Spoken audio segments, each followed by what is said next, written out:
في جيدها حبل من مسد إذا جاء نصر الله والفتح ورأيت الناس يدخلون في دين الله أفواجا فسبح بحمد ربك واستغفر إنه كان توابا قل يا أيها الكافرون لا أعبد ما تعبدون ولا أنتم عابدون ما أعبد ولا أنا عابد ما عبدتم ولا أنتم عابدون ما أعبد لكم دينكم ولي دين إنا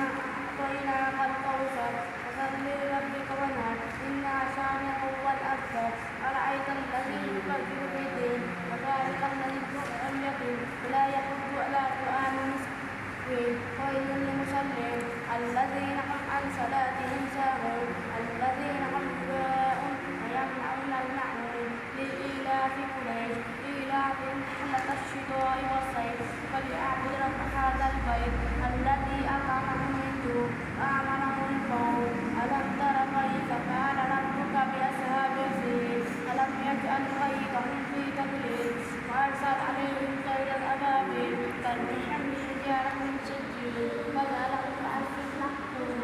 ويل لكل همزة لمزة الذي جمع مالا وعددا يحسب أن ماله مخلدا كلا إنه لحقل الثمر ما أدراك ما الثمر نار الله المؤقدة الذي تتبع لكم الأقدار إنا أحد المقصدة في أمر مددا